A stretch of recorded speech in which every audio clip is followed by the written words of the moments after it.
4주간에 걸쳐서 오늘 본문을 가지고 자랑스러운 교회라 하는 제목으로 말씀을 전해 왔습니다. 기독교 역사 속에서 자랑스러운 교회로 인정을 받는 교회, 이 안디옥 교회의 아름다운 믿음의 모습은 어떤 모습인가?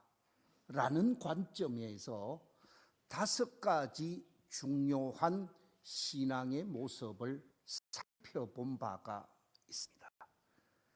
제일 첫 시간에 드린 말씀은 박해 속에서, 환난 속에서, 고난 속에서도 감당해야만 하는 교회의 사역, 감당해야만 하는 교회의 일을 열심히 감당한 교회가 바로 안디옥 교회였다 그랬습니다. 두 번째 드린 말씀은 이 안디옥 교회가 사람 중심의 교회가 아니고, 사람이 움직여가는 교회가 아니고, 하나님의 말씀이 움직여가고 하나님의 은혜의 역사가 나타나는 교회였다라고 말씀을 드렸습니다.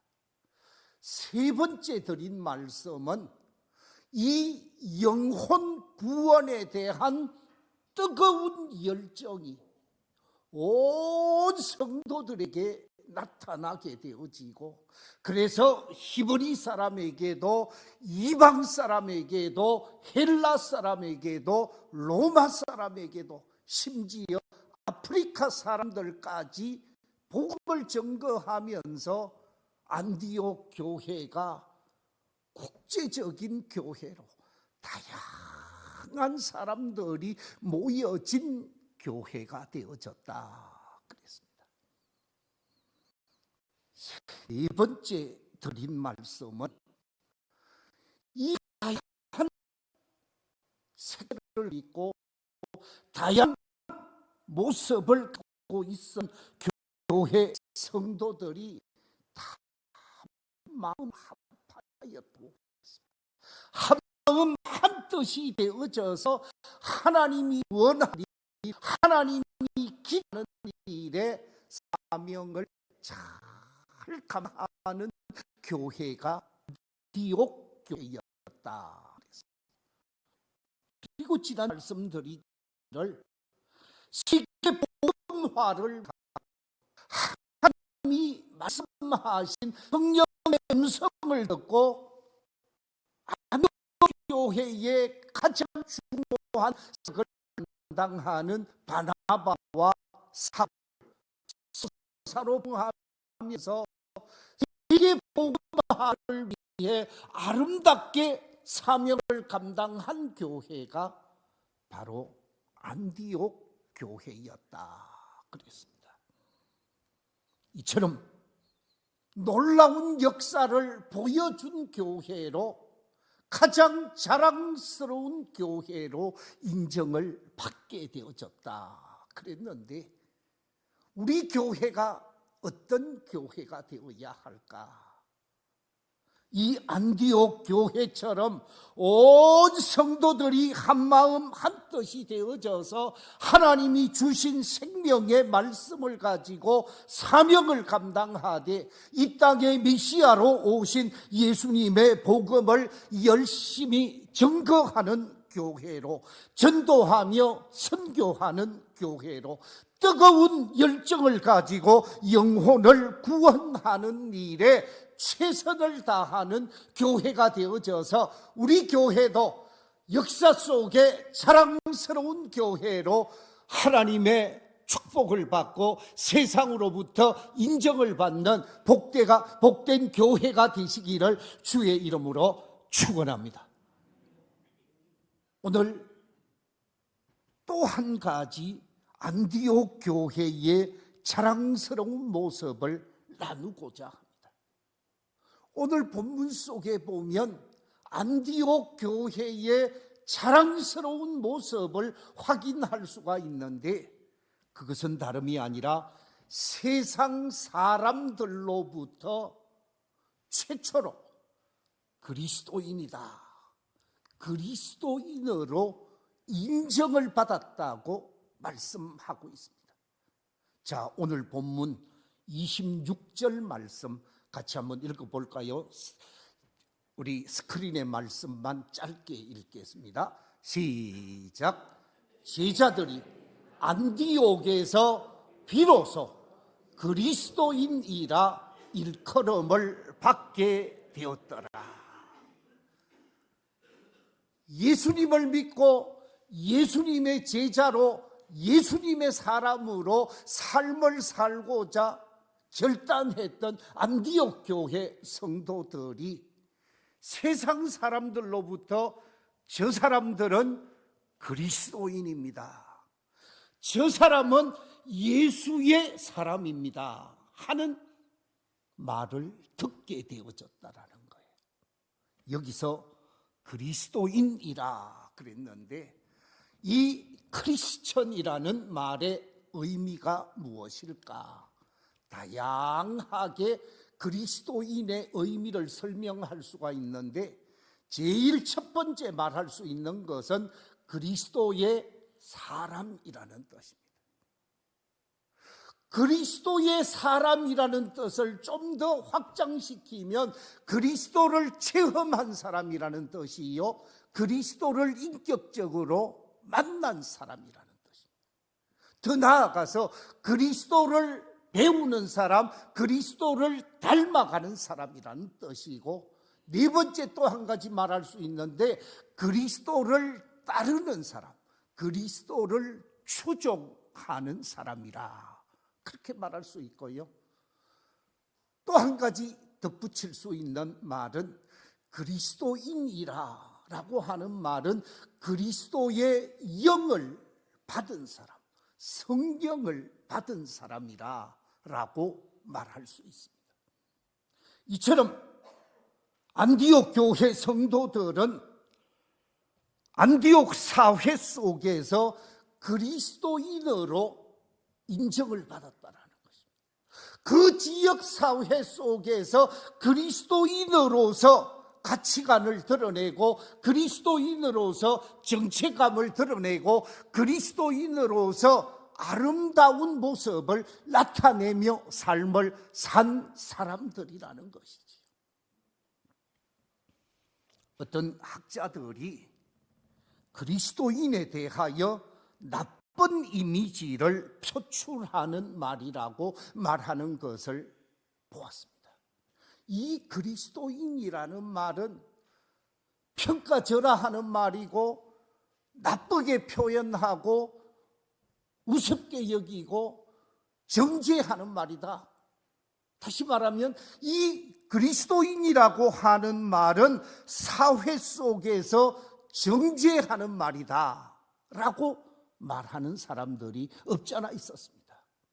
그런데 저는 이 말에 동의하는 사람이 아닙니다. 많은 사람들이 교회로 몰려들게 되어진 근거가 무엇일까? 만약에 그리스도인이라는 말로 예수 믿는 사람을 매도하고, 예수 믿는 사람을 나쁘게 표현하고, 예수 믿는 사람들을 정죄했으면 많은 사람들이 교회로 몰려올 수 있었을까? 저는 불가능하다고 생각을 합니다. 자, 오늘 본문 21절에 이렇게 말하고 있습니다. 같이 한번 읽어볼까요? 시작. 주의 손이 그들과 함께 하시매 수많은 사람들이 믿고 주께 돌아오더라.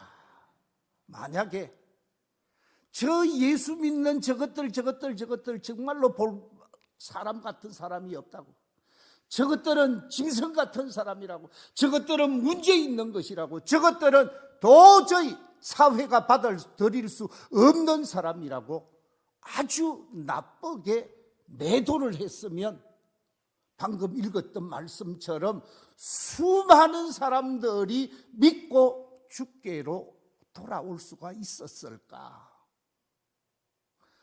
잠시 처음에는 안 좋게 표현할 수도 있었을 것입니다. 그런데 좋지 못한 이미지가 완전히 바뀌어져서 좋은 이미지로, 존경하는 모습으로, 높이는 말로 그리스도인이라는 말이 바꾸어졌다고 말씀. 그 결과 오늘 본문 24절에도 뭐라고 얘기하고 있습니까? 이에 큰 무리가 주께 뭐하여지더라? 더하여지더라. 그렇습니다. 주님의 교회로 많은 사람들이 몰려오게 되어진 것은 사랑받는 공동체라는 것입니다. 존경받고 칭송받는 공동체라는 것이지. 그렇습니다. 교회는 지역사회로부터, 또한 믿지 않는 세상 사람들로부터 칭송받고 존경받고 사랑받는 성도들의 공동체가 되어져야 한다는 거죠.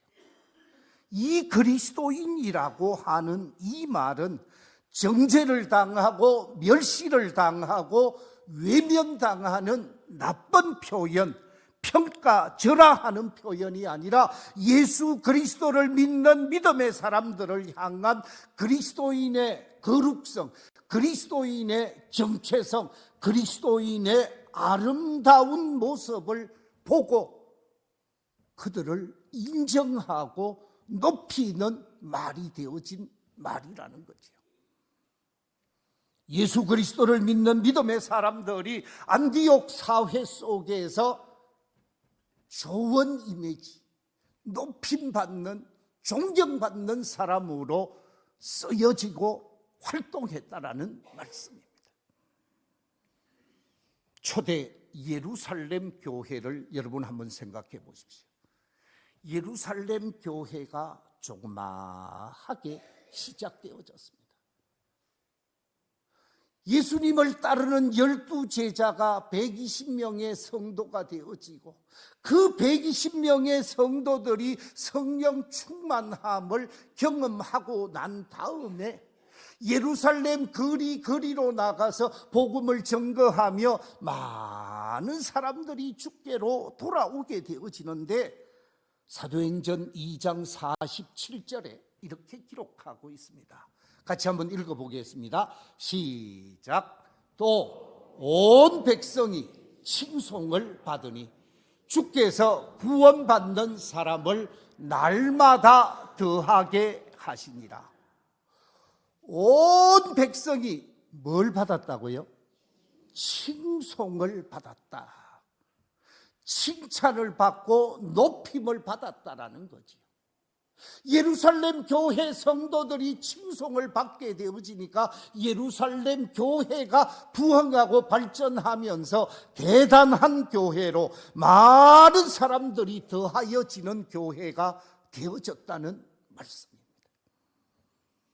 사도행전 5장에 보면 예수 믿는 사람들을 박해하고 예수 믿는 사람들을 핍박하는 정치 권력 앞에서, 이 정치 권력 앞에서 조금도 약한 모습을 보이지 아니하고 믿음의 길을 걸어갔던 사도들이 있었고 성도들이 있었습니다. 그런데 이처럼 열심히 신앙생활을 하고 있으니까, 열심히 신앙생활을 하고 열심히 사회를 바르게 섬기는 모습을 보고 뭐라고 증언하고 있는가? 사도행전 5장 13절에 이렇게 말하고 있습니다. 그 나머지는 감히 그들과 상종하는 사람이 없으나 백성이 뭐 하더라?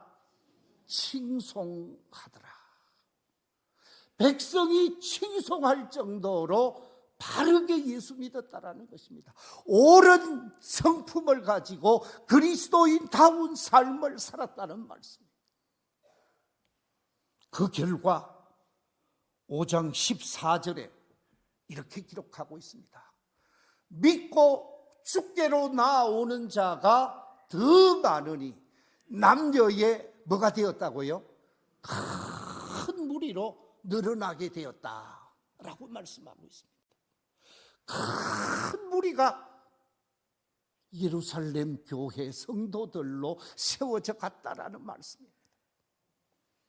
이처럼 예루살렘 교회가 예루살렘 지역에 있는 온 시민들로부터 칭송을 받게 되어지므로 예루살렘 교회는 부흥하고 성장했습니다.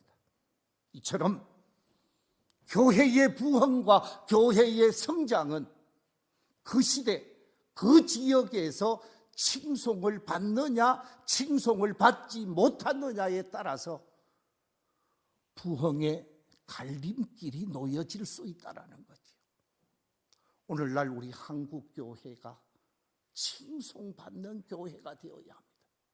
교회가 교회를 칭송하는 것이 아니라 믿지 않는 사람, 교회를 나오지 않는 사람들이 예수 믿는 사람을 보고 교회 공동체를 보고 칭송하고 존경하는 공동체가 되어지고 자랑스럽게 여기는 공동체가 되어져야 한다는 거지. 지역을 외면하고 그 시대 속에서 사명을 외면한다면 교회는 교회로서의 존재 가치가 없을 것입니다. 우리 교회가 지금 이 상황 속에서 우리 각자 스스로 한번 질문을 해보십시오. 나는 참 그리스도인인가? 나는 바르게 예수를 믿고 있는가? 세상 사람들이 나를 보고 우리 교회를 보고 칭송하고 있는가? 만약에 조금 부족하다고 하면 이 사순절 십자가 앞에 자신의 무릎을 꿇고 회개할 바 회개하면서 하나님이 기뻐하는 신앙인 되게 해 주십시오. 세상 속에서 칭송받고 존경받는 신앙인 되게 해 주십시오. 제가 하나님 앞에 부끄럽지 않는 신앙인으로 오늘을 살아가게 해 주십시오라고 기도하고 결단하고 변화된 삶의 모습을 살아가야 할 것입니다. 영국의 유명한 철학자로 수학자로 이름이 났던 러셀이라는 사람이 있습니다. 이 러셀은 20세기 초 많은 사람들이 인정하고 존경했던 지성인이었습니다. 그런데 그 당시 영국 사회 부패했습니다. 영국 교회가 부패했습니다. 부패한 영국 교회를 보면서 러셀이 뭐라고 얘기를 합니까? 나는 그리스도인이 될 수 없다고 하면서 나는 왜 그리스도인이 아닌가?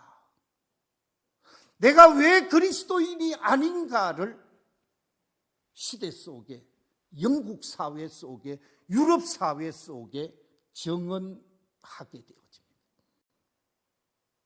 이 러셀의 정언으로 많은 사람들이 기독교 신앙을 포기하기까지 했습니다. 부패한 교회와는 거리를 둘 수밖에 없었다라는 거죠. 그런데 영국의 대단한 신앙인이 나왔습니다. 그 사람이 누굽니까? 이 대단한 신앙인으로 영국 사회가 자랑하고 세계 교회가 인정하게 되어진 존 스토트 사제. 우리 개신교로, 우리 장로교로 치면 목사님이십니다. 성공회 사제로서 이 존 스토트 목사님은 어떤 분이신가? 한마디로 얘기하면 신학자요, 또한 복음주의 기독교 운동의 거장이라고 말할 수 있는 스토트가 쓴 책이 있습니다. 그게 뭔 책이라고요? 나는 왜 그리스도인인가? 내가 그리스도인이 되어진 이유에 관해서 당당하게 밝히고 영국 사회 속에 자신을 드러낸 사람이 바로 스토트. 그는 나는 왜 그리스도인인가에 관해서 7가지 그리스도인이 될 수밖에 없는 이유를 강조하게 되어지는데, 예수님은 어떤 분이신가? 예수님은 천국의 사냥개로 비유합니다. 천국의 사냥개와 같은 예수님이 저를 불러주셨다라는 거예요.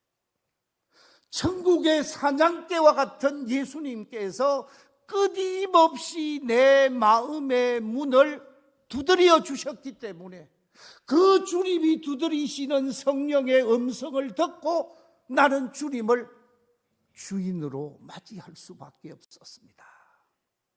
내가 그리스도인이 되어진 것은 내 아버지, 내 어머니의 양육 때문도 아니요, 나 자신의 독립적인 선택도 아니다. 문 밖에 서서 제 마음의 문을 두드려 주신 주님이 나를 예정하시고 불러주셔서 나는 그리스도인이 되었습니다. 그러면서 첫 번째 사건을 이야기하죠. 두 번째 강조하는 것이 무엇이냐? 두 번째는 내가 보니까 예수님이 주신 말씀이 참 진리더라는 거예요. 구약 성경에서 예언되어진 말씀이 신약을 통해서 성취되어졌고, 성취되어진 이 하나님의 말씀을 통해서 우리가 발견할 수 있는 예수님이 심판자이시며 구원자로서 이 땅에서 참 진리가 되시는 분이 예수님이기에 저는 예수님을 믿을 수밖에 없었습니다. 구원의 진리가 예수님이시기 때문에. 세 번째, 내가 그리스도인이 된 이유를 설명하고 있는데, 여러분이 보고 있는 무엇 때문이라고요? 십자가 때문이라는 거예요. 십자가를 통해서 하나님의 참사랑을 발견할 수 있었고, 십자가를 통해서 죄악을 미워하시는 하나님을 보게 되어졌고, 저 십자가를 통해서 내 죄를 사해 주시는 대속의 역사를 경험하게 하셨고, 십자가를 통해서 마귀와 죄악을 이기시는 승리하시는 주님의 모습을 십자가를 통해서 보게 되어졌기에 저는 십자가 때문에 그리스도인이 될 수밖에 없었습니다 라고 강조하게 되어집니다. 네 번째는 예수님이 누군가를 알게 되어지고, 그 예수님 때문에 내가 누구인가를 확실하게 알게 되어져서 나는 예수님을 그리스도인이 될 수밖에 없었고 예수님을 믿을 수밖에 없었다고 말을 합니다. 예수를 통해서 자기 자신을 확실히 발견했다라는 것입니다. 다섯 번째, 그 예수님을 통해서 나는 참된 구원을 얻었습니다. 참된 자유를 얻었습니다. 참된 기쁨을 얻었습니다. 예수님을 통하여 구원을 얻고 자유를 얻고 기쁨을 얻었기 때문에 나는 그리스도인이 되지 않으면 안 되는 사람입니다. 그리스도 안에서 자유와 기쁨이 있음을 증언하고 있습니다. 여섯 번째, 인간이 추구하는 초월성, 죽음 이후에 대한 세계를 얘기하죠. 뿐만 아니라 인간이 사는 존재의 의미, 이 존재의 의미와 인간의 초월성을 깨닫게 하고 발견하고 알게 하신 분이 하나님이시기 때문에, 그리스도이기 때문에 나는 그리스도인이 될 수밖에 없었다라고 말하고 있습니다.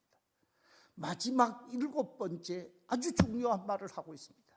그게 뭐냐? 위대한 초청, 놀라운 초대가 제게 있었기 때문입니다. 주님께서 저를 초대해 주시고 초청해 주셨는데, 이 놀라운 초대와 초청 속에서 내 인생길이 달라질 수 있었기 때문에 저는 그리스도인이 될 수밖에 없었습니다. 그러면서 수고하고 무거운 짐진 자들아, 다 내게로 오라, 내가 너희를 쉬게 하리라고 하신 이 주님의 초대는 세상 그 어떤 존재도 할 수 없는 놀라운 초대, 위대한 초대라는 것입니다. 이 주님의 초청과 초대를 받고 인생이 변화되어졌음을 고백하게 되어집니다. 그렇습니다. 이 시간 하나님 앞에 나와 예배드리는 우리 모든 믿음의 사람들은 내가 왜 그리스도인인가? 분명한 자기 신앙, 자기 고백이 있어야 합니다. 분명한 자기 정체성을 가지고 세상 속에서 당당하게 자신의 신앙을 드러낼 수 있어야 한다는 거죠. 그래야 세상 사람들이 칭송하게 되어집니다. 세상 사람들이 인정하게 되어집니다. 당신은 참 그리스도인입니다. 이야기를 듣게 되어지는 거죠. 그냥 교회만 왔다 갔다 하는 그런 신앙인이 아니라, 이 스토트 목사님이 말씀하고 있는 것처럼 확실한 자기 신앙 고백과 정체성을 가지고 믿음의 사역을 감당하고 신앙의 길을 걸어가면 존경받을 수밖에 없고 칭송받을 수밖에 없다라는 말씀입니다. 우리 교회에 속한 모든 믿음의 가족들이 이 신앙, 이 정체성을 가지고 이 시대 속에서 하나님께 영광을 돌리고 세상 사람들에게 인정받는 멋진 믿음의 길을 펼쳐가게 되시기를 주의 이름으로 축원합니다.